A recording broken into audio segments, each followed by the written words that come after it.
ये बड़ी हैरानकुन बात है कि आपने बताया कि ये मेरे ख्याल गालबन 30 तारीख का वकूआ है ये किसी और 24 से वो जेल कोट लखपत जेल में था 24 तारीख से ऑनवर्ड आफ्टर 30। तो ये तो बड़ी हैरानकुन बात है कि सीसीडी और मतलब कि उन्होंने कोई प्लान करना हो तो उसकी प्लानिंग के लिए वो किस हद तक जाते हैं और क्या कुछ कर जाते हैं, ये आपकी ज़बानी हमें मालूम भी हो रहा है और डॉक्यूमेंट्स भी मौजूद हैं कि एक बंदा जेल में और उसको आप प्रोड्यूस कर रहे हैं। एक वकूआ 302 का एक मंशियात फरोश का पुलिस इनकाउंटर होता है, उसकी 302 की FIR दर्ज होती है और उस FIR में आप मौके पर एक ऐसे शख्स को नोमान कैसर को आप नामजद कर रहे हैं जो कि कोट लखपत जेल में मौजूद है। बड़ी हैरानकुन बात है ये, हमारे लिए भी हमारे नाजरीन के लिए भी बड़ी हैरानकुन बात है। और सही आपने कहा कि जज साहब ने जो उनकी सरजनिश की और बरहमी का इंतज़ार किया, उन्होंने बिल्कुल सही इजहार किया बरहमी का। जी मैं इसमें आपको बताता हूँ, ये वकूआ बयान करते हैं 30/11/2025 का और नुमान कैसर तो अप्रैल 2025 से जेल में है और उसकी रिहाई 2026 में होती है। तो ये कैसे मुमकिन है कि एक बंदा जो जेल के अंदर मौजूद है, लाहौर की जेल कोट लखपत के अंदर मौजूद है और उसको आप जो है उस वकूए में शामिल कर रहे हैं जब वो वकूआ सरजद होता है, बंदा जेल में है। तो जब ये चीज़ें जज साहब के सामने नज़र आती हैं तो जज साहब को आप वो पॉइंट आउट करते हैं कि जिस बंदे ने शामिल किया है, मंडी बहाउद्दीन की जो CCD इंचार्ज है उसको तलब कर लिया जाता है। वो आकर अदालत में बयान करता है कि जनाब मेरे लिए हमें तो ये दरकार ही नहीं है। तो जज साहब कहते हैं कि जब आपको दरकार नहीं है तो ये लेटर किस बुनियाद पर आपने नामजद इसको कैसे नाम में इसका शामिल कर दिया PNIL लिस्ट में? नहीं जी हमें तो इसका इल्म ही नहीं है। वो अदालत में आकर ये बयान दे देते हैं। जज साहब पूछते हैं अभी ये किसने लेटर लिखा? जब लेटर क्योंकि नंबर लगा हुआ है, वो DIG लीगल थे। DIG लीगल को अगले दिन असालतन तलब कर लिया जाता है अदालत में। DIG लीगल साहब असालतन पेश होते हैं, अपनी रिपोर्ट दाखिल करते हैं कि नहीं जी हमें तो हम गलती की वजह से इसका नाम शामिल कर। तो वहाँ जज साहब ने बड़ा खूबसूरत लफ्ज़ कि इंसान का तो पूरा कैरियर तबाह हो जाता है, एक बंदे के ख़िलाफ़ 302 का एक मुकदमा शामिल FIR हो जाए तो ये कैसे, जिसने ये गलती की है उसको पेश किया जाए, वरना मैं IG पंजाब को तलब करूँगा, वरना वो 12 बजे वो तब पेश होंगे। या तो वो जो मुतलका एक ASI था, एक कांस्टेबल था जिसने वो नाम लिखे और शामिल किए, CCD के वो दोनों बंदे थे, उनको जज साहब ने उनके ख़िलाफ़ फिर ऑर्डर किया कि इनके ख़िलाफ़ FIR दर्ज की जाए और बाकायदा फिर IG पंजाब को कहा कि इसकी FIR की कॉपी दें और जो CCD या जो भी हमारी एप्रीहेंशन यही थी, बाकायदा ऑर्डर के अंदर लिखा है कि इसको नुमान कैसर को जब ये रिट डिस्पोज ऑफ होगी तो इसको मर्डर कर दिया जाएगा, इनकाउंटर कर दिया। इस एप्रीहेंशन की बुनियाद पर ऑलरेडी आप अपने उसमें रेट में खदशा जाहिर कर चुके थे, आप मेरे पास उसके बाकायदा रिटर्न ऑर्डर है, खदशा नहीं तो खदशा ज़ाहिर कर चुके थे और आर्डर के अंदर बाकायदा जज साहब ने लिखा है हमारे इस पॉइंट को तकवीयत दी कि जनाब इनका ये जो मौक़िफ़ है कि ये बंदा जो है ये after disposal of this rate petition fake encounter इसका हो जाएगा और ये बाकायदा अदालत के ऑर्डर्स के अंदर मौजूद है। इस वजह से ऑनरेबल जज तनवीर अहमद शेख साहब ने बाकायदा डायरेक्शन पास की IG पंजाब को कि जनाब क्योंकि इनकी एप्रीहेंशन है तो लिहाजा इनको तहफ़्फ़ुज़ फराहम किया जाए और strictly in accordance with law जो है उसको डील किया जाए। और ये रिट आज भी जो है वो अदालत के अंदर हमने कॉपी मौजूद है, हर चीज़ मौजूद है।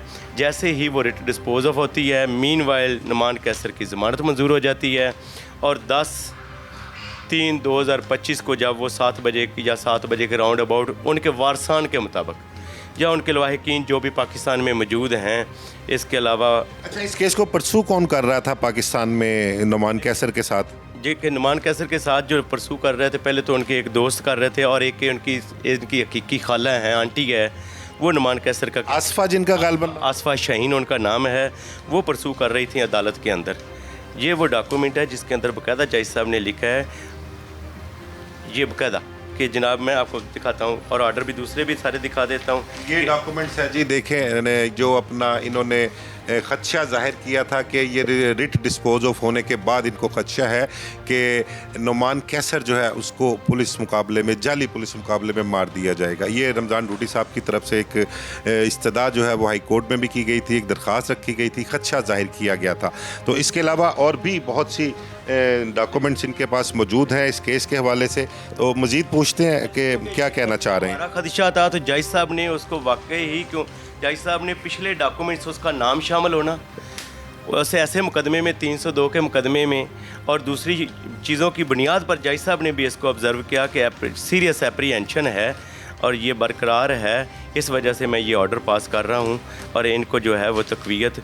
लेकिन जैसे ही उसके बाद ये रिट होती है, डिस्पोज ऑफ होती है, इसकी बेल होती है, जो इनके लाहिकीन या वारसान हैं उनके मुताबिक CCD के जो एहलकार हैं जितने भी हैं वो 7/10/3/2025 को कैंप जेल से बाहर से ही उठा लेते हैं। वो जैसे वहाँ से उठाते हैं तो ये हमें पता चलता है कि जनाब इसको उठा लिया गया है, तो हम दोबारा फिर रिट फाइल कर देते हैं बाजियाबी के लिए। और जब बाजियाबी के लिए ये रिट फाइल होती है तो ये 12 के लिए मुकर्रर हो जाती है जस्टिस जवाद ज़फ़र साहब के पास। और जस्टिस जवाद ज़फ़र साहब के पास ही जब ये रिट फाइल होती है तो वहाँ पर CCD वाले आकर बयान दे देते हैं कि हमारे पास तो ये बंदा है ही नहीं। हाँ, अलबत्ता ये जो है वो लोकल पुलिस उबाड़ो घोटकी के अंदर इसका एनकाउंटर हो गया। ये हम बड़े हैरान थे। अच्छा, आपने रिट की तो कोर्ट ने उनको तलब किया इसके, तो इन्होंने अपने तौर पर कितने फास्ट निकले कि ये सारी रिपोर्ट लेकर आए कि इसका इनकाउंटर पाकिस्तान के किस इलाके में हुआ है? जी, इनके पास इन्होंने आकर रिपोर्ट दाखिल की, मुकदमा नंबर दिया बाकायदा और उसकी कॉपी दी अदालत के अंदर कि जनाब इसकी FIR जो है इसके ख़िलाफ़ ये FIR हो चुकी है, इसका इनकाउंटर हो गया है।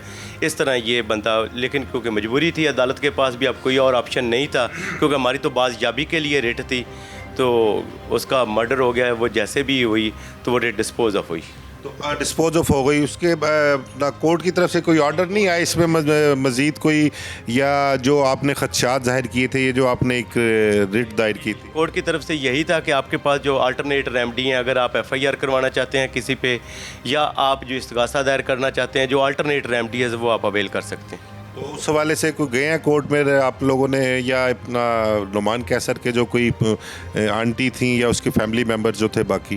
देखिए जी, उनका तो एक जवान बेटा अब उसकी डेथ हो गई है, तो अभी तो वो सदमे से ही बाहर नहीं आए। अभी तक उन्होंने ऐसा कोई रब्ता नहीं किया।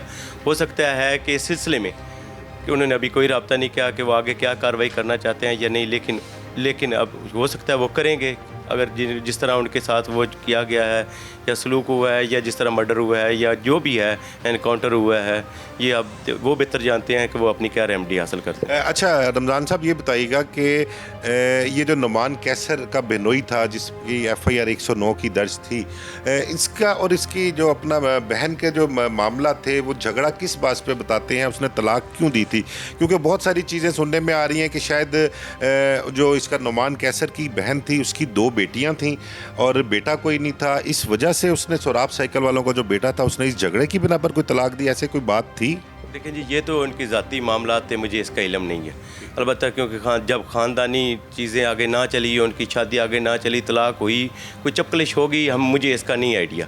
हाँ, अलबत्ता ये बात आपकी दुरुस्त है कि ये मुझ तक इन्फॉर्मेशन पहुंची है कि उसके भाई के ज़रिए, नुमान कैसर के भाई के ज़रिए ही, कि उसकी 2 बेटियां हैं और इनकी तलाक हुए काफ़ी अर्सा हो चुकी, 2019-20 के राउंड अबाउट, या जब ये कन्फर्म नहीं है कब हुई है, लेकिन 2 बेटियों वाली बात आपकी दुरुस्त है कि उसकी 2 बेटियां हैं। अच्छा, एक चीज़ और इसमें सामने आ रही थी कि नुमान कैसर जो था वो अपनी भांजियों के लिए, यानी कि उसकी बहन की जो बेटियाँ थीं, उनका जो हक़ था सोराब साइकिल वालों की प्रॉपर्टी में जो उनका बनता है, राइट तो बनता है उनका, ज़ाहिर बात है क्योंकि उनकी नस्ल में से हैं, तो उसके लिए भी उसने कोई कोशिश की हुई थी या उसके लिए उनको थ्रेट कर रहा था, कोई डॉक्यूमेंटेशन या प्रॉपर्टीज़ पर कब्जे के हवाले से, इस तरह की भी कोई बातें मेरी सुनने में आई? उस हवाले से आपकी क्या मालूमात है? जी, मेरे पास ऐसी कोई इन्फॉर्मेशन नहीं है कि नुमान कैसर कोई ऐसी एफर्ट कर रहा था या उसने कोई हक मांगा तो इनका कोई झगड़ा हुआ है। मेरे पास ऐसी कोई इन्फॉर्मेशन नहीं है। जी। तो अब उसकी जो अपना नुमान कैसर की बॉडी है उसका स्टेटस क्या है? वो वसूल कर ली हुई है या अभी तक वहीं पर घोटकी के इलाके में मौजूद है? ये नहीं, आपका राब्ता उसकी आंटी के साथ नहीं है जो अपना इसको परसू कर रही थी उस वाले से? उसकी आंटी के साथ हमारा अब राब्ता नहीं हो पा रहा। उसकी रीज़न ये है कि वो एक बूढ़ी औरत है और वो अभी सदमे में है, शायद इस वजह से। मैं भी नहीं, क्योंकि क्लाइंट खुद राब्ता करे तो करे, अब खुद इंसान जो बतौर वकील तो मैं राब्ता मैं नहीं करूँगा। तो ये नुमान कैसर शादीशुदा था, बाल बच्चेदार था? जी, नुमान कैसर के 3 बच्चे हैं। तो वो स्पेन में ही है सारे। आपका उनसे कोई राब्ता है, उसकी मिसेस से, उसके बच्चों से, या उसके भाई से, या उसकी हमशीरा जो वो भी स्पेन में ही मौजूद हैं सब लोग? जी, मेरी इत्तला के मुताबिक उसकी जो हमशीरा है वो भी स्पेन में है और उसके भाई की कॉल आती है क्योंकि वो पैरवी करता था इसके लिए, इस लिहाज से इनके केसेस की वो देखता था, इसका भाई ही देखता था। तो उनका कोई आगे है कोई ऐसा इरादा कि उन्होंने एफआईए में दरख्वास्त देनी या कोर्ट में कोई मामला लेके चलने हैं? इस हवाले से आपकी कोई बात हुई है कि सीसीडी के अगेंस्ट, पंजाब पुलिस के अगेंस्ट या घोटकी पुलिस, सिंध पुलिस जो है जहां पर उसका इनकाउंटर हुआ है, उनके खिलाफ उन्होंने कोई चलना हो इस मामले में? नहीं, अभी तक इस सिलसिले में अभी तक कोई बात नहीं हुई। उसकी रीज़न ये है कि शायद सदमा उनके लिए बड़ा है और वो अपनी सदमे से बाहर निकलेंगे तो पता चलेगा कि वो किसी हालत में आएंगे तो शायद वो अपना करेंगे। लेकिन जो उनके जो सोशल मीडिया पे जो चल रही, उनके कोई स्पेन के अंदर भी लीगल एडवाइज़र भी थे, उनकी भी बातें चल रही थी कि हम अपनी लीगल रेमेडी है वो अवेल करेंगे। अच्छा, ये नेशनल है वहाँ पे स्पेन के? ये इसका एग्जैक्ट मुझे इलम नहीं है, नेशनल है, रेजिडेंट कार्ड होल्डर है या क्या है, ये मुझे एग्जैक्ट नहीं है। अगर नेशनलिटी इनके पास हुई तो फिर जाहिर बात थ्रू एम्बेसी वो अपना इस केस को देखेंगे और देख भी सकते हैं। मेरे पास ऐसा कोई डॉक्यूमेंट नहीं है जिससे ये मैं कह सकूं कि ये नेशनल था। रमजान साहब, एक चीज़ और आखिर में मुझे बताइएगा कि बहुत से लोग जो हैं वो सीसीडी और पंजाब पुलिस जो है जिनके रेड वारंट जारी हो चुके हुए हैं, उनको बाहर से लेकर आती है और उनके इनकाउंटर्स भी हुए। एक सबसे बड़ा नाम अभी पिछले दिनों एक सरगोदा का जो था डॉन के तौर पर उसको लिया जा रहा है, कह भी रहे हैं, और उसके ख़िलाफ़ केसेस भी थे, नो डाउट। राय फैसल शफकत भट्टी, फिर उससे पहले आप ले लें लाहौर का हमारे तीफ़ी भट्ट था, एक बहुत बड़ा नाम था वो, उनको भी रेड वारंट उसके जारी हुए थे, वो वहाँ से डिपोर्ट हुआ, यहाँ पर लाए, उसको कोर्ट में प्रोड्यूस नहीं किया। इसी तरह राय फैसल शफकत भट्टी को कोर्ट में प्रोड्यूस नहीं किया और रस्ते में ही उनको साथी छुड़ाने आ जाते हैं। तो इस किस्म के जो मामलात हैं, क्या आप समझते हैं कि जिन ममालिक के साथ पाकिस्तान का मुआहदा है रेड वारंट के हवाले से, तो उन ममालिक ने इस रेड वारंट के हवाले से मुलज़मों को पाकिस्तान देने में कोई प्रॉब्लम आएगी उनकी तरफ से, या वो अब कतराएंगे कि ये इन लोगों को पाकिस्तान ले जाकर एक्स्ट्रा जुडिशल किलिंग जो है इनकी की जाती है, तो अब इनको पाकिस्तान के हवाले ना किया जाए? इस हवाले से ज़रा थोड़ा क्लियर कीजिएगा, हमारे नाजरीन को भी बताइएगा उनकी मालूमात के लिए। देखिए, ये तो एक ट्रीटी है, साइन शुदा होती है कि कोई भी पाकिस्तानी शहरी अगर कोई ऑफेंस कमिट करता है और वह दरकार है किसी पाकिस्तानी एजेंसी को, तो वो पाकिस्तान को वापस करने के पाबंद होते हैं। हाँ, एक नई पेशरफ्त है, ये एक नई डेवलपमेंट है कि जैसे ही आप इंटरपोल के ज़रिए, रेड वारंट के ज़रिए उनको वापस लेते हैं तो यहाँ पाकिस्तानी अदालतों में पेश नहीं किया जाता, उससे पहले ही उनका इनकाउंटर हो जाता है। ये एक नई पेशरफ्त है। अब ये तो वो ममालिक बेहतर जानते हैं कि वो अब के अपने इस ट्रीटी के ऊपर किस तरह और कौन सी उसके एग्रीमेंट के जो हैं साइन, उनकी कौन सी शिक है, क्या ऐसी कोई शिक मौजूद है या नहीं है, ये तो अब देखना पड़ेगा, वो ट्रीटी के है, उसके बाद ही पता चलेगा। दूसरा एक और बताइएगा कि एक HRCP के एक रिपोर्ट पब्लिक की थी पिछले दिनों, जिसमें उन्होंने कहा था कि 955 से ज़ायद कोई लोग जो हैं वो CCD ने इनकाउंटर्स में मारे हैं। तो उस रिपोर्ट के बाद आपको क्या लगता है कि कोई फ़र्क पड़ेगा या कोई फ़र्क पड़ा है, या अदालतों से आप क्या तवक्को रखते हैं कि अदालतें जो हैं वो इस टाइम मजबूत क्यों नहीं हैं, क्यों उनके जो ऑर्डर हैं वो कंप्लाइंस नहीं किए जाते CCD की तरफ से, पुलिस की तरफ से? क्योंकि ये एक केस नुमान कैसर का अपना ही केस की आप मिसाल ले लें कि एक रिट जो थी वो डिस्पोज ऑफ की, आपने खदशा भी जाहिर किया और बड़ी क्लियर इंस्ट्रक्शन भी कोर्ट की थी पुलिस को, लेकिन उसके बावजूद जो है इनकाउंटर सामने आ जाता है। तो इस हवाले से क्या कहेंगे आप? जी, ये जो मेरा जो पॉइंट ऑफ व्यू यही है कि अदालतें कमज़ोर नहीं है, कानून बहुत मजबूत है। हमारे मुल्क के अंदर जो कानून है इसमें किसी चीज़ की कमी नहीं। हम कहें कि अमेंडमेंट करें, ये करें, किसी चीज़ की ज़रूरत नहीं है। ज़रूरत सिर्फ इस अमर की है कि ये जो जितना कानून मौजूद है उस पर अमल दरामद कराया जाए।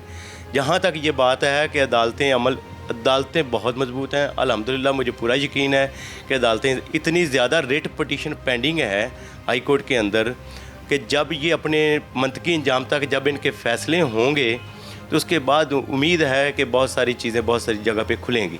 मेरी इत्तला के मुताबिक कुछ 70 to 80 एप्लीकेशंस हैं जो इनकाउंटर्स के हवाले से कोर्ट्स में पेंडिंग हैं। जी, ये आपकी इन्फॉर्मेशन, क्योंकि आप जर्नलिस्ट हैं, बहुत अच्छी तरह चीज़ें रखते हैं। बिल्कुल आपकी बात ये दुरुस्त है, और जो मेरे नॉलेज है या जितने दोस्तों से बात होती है हमारे मुख्तलिफ वकला कम्यूनिटी थी, वाकई ही इतनी पेंडिंग है। अगर ये डिसाइड होगी तो बहुत सारे रिज़ल्ट इसके आएंगे, और ये नहीं है, आपके सामने रिज़ल्ट है। ये वो ज़िशान टूडी जो एडवोकेट जिसका मर्डर हुआ, उसकी बाकायदा FIR हुई। मैं तो पहले भी कहता हूँ उसमें सबसे अहम किरदार सैयद फ़राद अली शाह साहब का है, जो हमारे प्रोसिक्यूटर जनरल है, उनका बहुत ही पॉजिटिव किरदार था, और उसको बाकायदा मेरिट मेरिट पर उन्होंने तफ्तीश की और बाकायदा खुद लिखा कि इसका केस FIA को रेफ़र किया जाए। आपका बावलपुर के वाक़या आपके सामने है, ये बड़ा अहम वाक़या। ये इसी तरह बहुत सारी चीज़ें अनफोल्ड जब होंगी और जब अदालतें फ़ैसला करेंगी, तो मैं नहीं समझता कि अदालतें कमज़ोर हैं। अदालतें अपने फ़ैसलों पर अमल दरामद कराएँगी। बिल्कुल जी, अपना रमज़ान डूडी साहब ने जो बात की है उसका क्रक्स एंड जो है वो मतलब इस पर करते हैं कि अदालतें और कानून बिल्कुल कमज़ोर नहीं है, उनकी रिट बिल्कुल मजबूत है, कायम है, लेकिन उसको कायम रखने के लिए जो है वो रियासत का बड़ा किरदार होता है।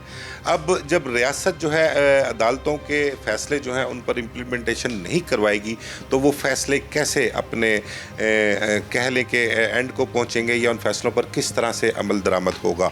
लेकिन रमज़ान साहब ने एक बड़ी अच्छी बात की, उन्होंने कहा कि वक्त का इंतज़ार करें, देखें कि वो वक्त भी आएगा जब आपको नज़र आएगा कि अदालतों के फ़ैसलों पर अमल दरामद किस तरह से होता है, अदालतें कैसे मजबूत हैं और वो किस तरह से अपने फ़ैसलों पर अमल दरामद करवाती हैं। जैसे ही मामलात थोड़े से चेंज होंगे और ये चीज़ें जब सारे अपने मंतकी अंजाम को पहुँचेंगी तो आपको नज़र आएगा कि एक एक चीज़ जो है वो दूध का दूध और पानी का पानी होता हुआ आपको नज़र आएगा और सब के ख़िलाफ़ जो है वो कार्रवाइयाँ भी आपके सामने आएंगी।